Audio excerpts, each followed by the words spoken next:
Hey guys, Stock Saturday, and it's a rather good week. I imagine everyone's had a pretty good week. Seems to be largely because of the US inflation results, which were better than expected. 0.3% on the monthly core CPI for the US.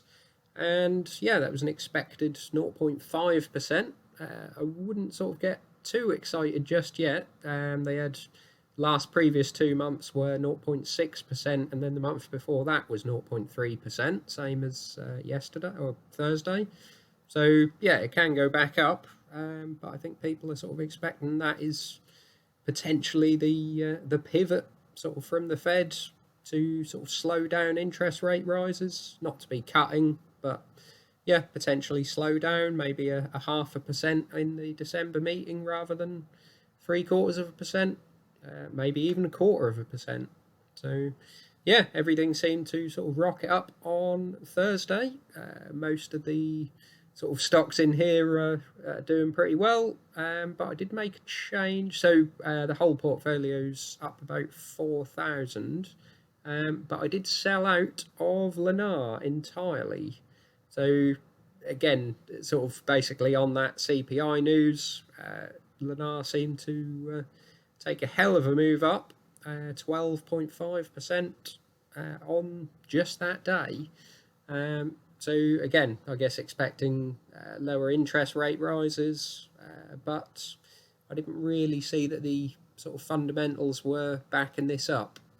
Somebody did sort of release this graphic sort of showing the US house builder cancellations. So yeah, the rates might be sort of not going up as fast as they were, but they're still very high, and sort of people are struggling to afford the new buys. So they're pulling out of new buys at a much greater pace than sort of certainly last year. I mean, DR Horton sort of showing a fairly big increase, 17% to 32% of cancelled buys.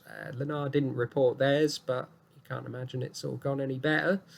And yeah, a lot of the others are sort of double, triple what they were last year. So sort of mortgage rates, I believe, in the US at sort of 6-7% now. People can't really afford these houses. Lennar, from what I gather, are sort of getting more into renting out, so building and renting out their houses, which sort of short term cost a great deal of money because they're not selling, but will sort of give them an income, I guess. But I don't really see this as sort of strong enough to keep, to be honest.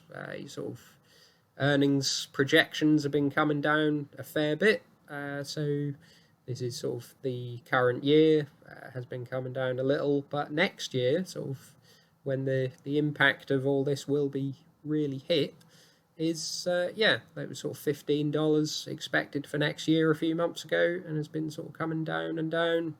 Now expecting sort of $12.33. So yeah, you're looking at sort of 88.40 at the moment by 12.33. So yeah, getting up to an over 7 forward PE now, and they've got a bit of debt as well, so you could add that on, and you're sort of looking at 8 or 9. So yeah, I just felt there were sort of better opportunities elsewhere with some of the stuff that's been coming down. Admittedly, everything's up this week, but still sort of fairly low prices if you look on the sort of 6 monthly or the year to date. So, and if I did want to keep it in property stocks, I can always put it in the ISA and put that into sort of REITs. A lot of the UK REITs have sort of not really gone up all that much on this news, and were sort of pretty low anyway. Tritax, Eurobox still, for example. So yeah, it's cash sitting in the account at the moment. I've withdrawn 4,000 for crypto buys, which I sort of mentioned probably would before.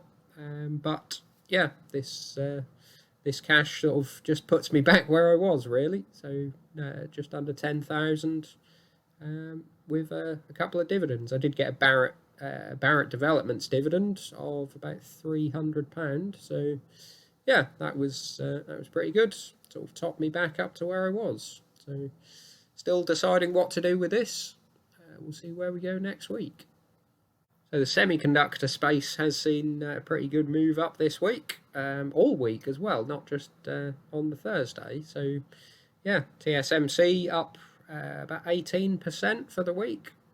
Never thought we'd be sort of saying that the last few weeks, but yeah, looking pretty good. They released their earnings a little while ago, actually. I just didn't really sort of cover it or pick up on it, but yeah, third quarter revenue up 48% on last year, which is pretty good. Net profit up 80%. And even compared to last quarter, revenue up 18%, and yeah, 18.5% increase in net income on one quarter. So looking pretty good. Gross margin high, everything high. I'd look through the sort of slightly more in-depth results, and everything looks pretty good. And they sort of dropped their earnings estimates for, or not them, the analysts dropped their earnings estimates for next year down from sort of 641 to 529 for a little bit, and they've sort of come back up to 594. So very, very changeable. There is only 6 analysts on Yahoo, but yeah, that sort of gives you a what is that, sort of 13, 14 PE. So we go up to $71. Yeah, you're looking at sort of 12 PE with a pretty decent balance sheet. So yeah, I thought that was pretty strong, and basically all of the semiconductor stocks have sort of largely followed suit. Micron doing pretty well, Broadcom doing pretty well, and yeah, the bigger sort of people that I don't own anymore, Intel and AMD doing okay from the looks of it. So yeah, the semiconductors are liking these earnings. My other one being HighMax Technologies, also up about 20%, I think, for the week. They released their earnings just on Thursday. Sort of quite poor, as was expected, but they are now saying that they think that will be sort of the worst quarter, and things should improve slightly from here. So yeah, revenue of 213 million, decrease of 31%, and yeah, profit sort of down, everything else down. After tax profit of 17 cents per share, and they're expecting this to sort of improve for the fourth quarter. So revenues to increase between 4 and 8%, and earnings per share somewhere between 21 and 24 cents. So yeah, not looking too bad, and they've sort of risen to $7 on the news. So I was kind of hoping to sort of get one last drop and maybe buy some more options on Interactive Brokers, but didn't come to pass. So yeah, still really bullish on HighMax, and the sort of AI side of the display business looking pretty good. They've got this Wise Eye technology which they've put into Dell laptops, so your webcam is sort of tracking you. Not entirely sure I agree with sort of some aspects of how that could be used, but yeah, they seem to be sort of going for it. And automotive sales is now the largest sector, as they said it would be, expecting another strong year of growth in the next year. So yeah, all looking pretty good to me.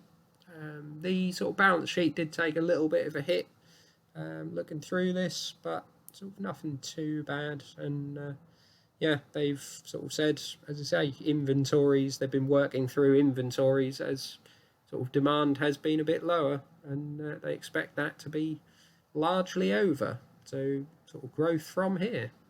I guess that's why people are sort of looking forward now, and the stock has risen $7, and it was sort of under $5 a little while ago, even though these earnings weren't so good.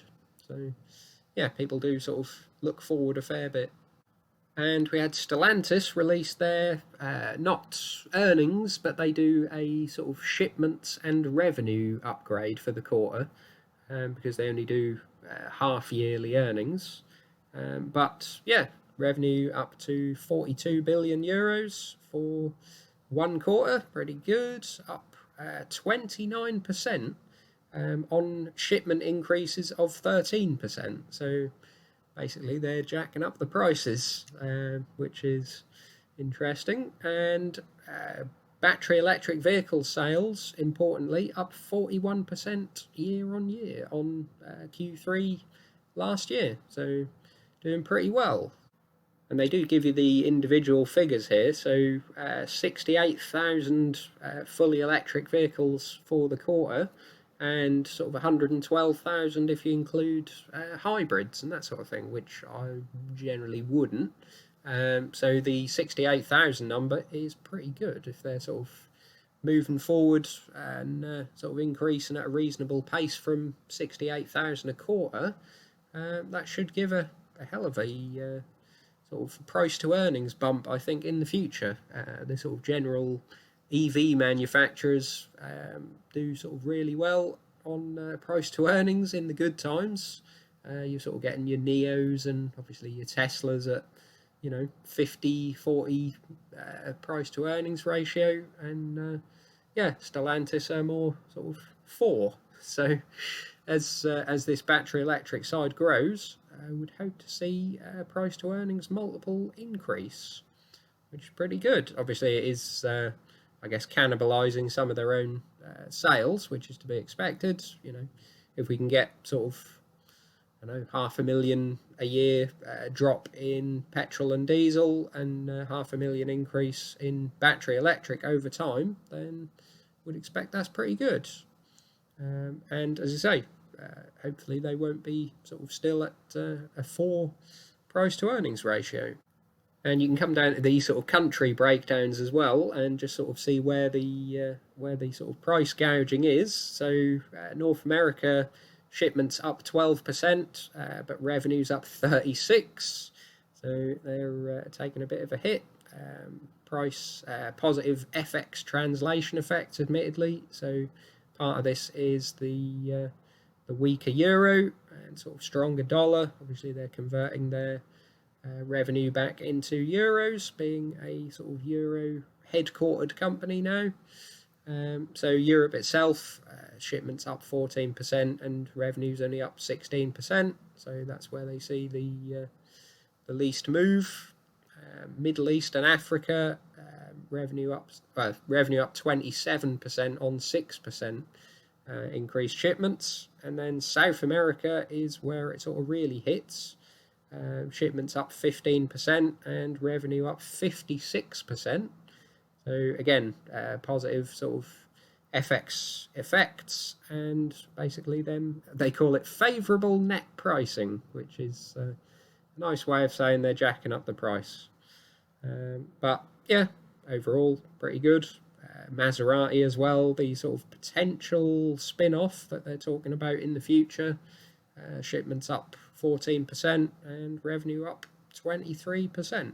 So yeah, they're sort of talking about this as a potentially, I forget what the figure was, sort of 6-8 billion euro spin-off after the sort of Porsche IPO went reasonably well. So would be bullish if they were to spin that off, and not sure what they would do with the cash, but they don't sort of seem to be jumping into battery electric. So yeah, would kind of like them to spin that off and sort of hopefully reinvest that money into the sort of company moving forward with battery electric. Certainly the truck brands seem to be doing it, and Dodge seem to be doing it, so that's pretty good. And the sort of current EV production really is coming from the Europe side on the Fiat 500 and Peugeot 208. And some of the Vauxhalls as well, Corsa, and the electric Mocha, which is a horrible car, but there you go. So yeah, all in all, a pretty good week. Bit of a shame because I was wanting to deploy this sort of 10,000 quid somewhere, but I'm sure we'll get something sort of at a reasonable value. As I say, you may have to sort of put it into the ISA and maybe buy some of the cut down REITs, or potentially put it into some Chinese tech on interactive brokers, or maybe buy some options. Just sort of noting another sort of few of the movers. Meta Platforms, actually the biggest mover of the week, up 24% from the looks of it, pretty good. Vale actually moved quite a bit just on the Friday, 12% up, so yeah, they were doing pretty good. Samsung up about 18%. Shell actually down about 6% for the week, but still holding up pretty well. Oil sort of up on the week, so yeah, I guess this is gas related and maybe just people getting into sort of more risk on. And yeah, process up about 10% on the week, so yeah, pretty much everything has been doing pretty well. As I say, I wouldn't count my chickens just yet on one CPI print, basically. We'll know the December CPI, I believe, before the FOMC meeting in the US. So, yeah, it could sort of still be a high core CPI, and then we get a strong interest rate rise. So, and we still don't even we haven't even sort of confirmed 1 quarter of negative growth again in the US. That's not how they measure their recessions, but it's sort of how I would and how the UK does as well. So, yeah, could still get a drop, but everyone's happy this week at least. So, yeah, let me know what's gone up for you if you're buying anything, and like and subscribe. See you soon.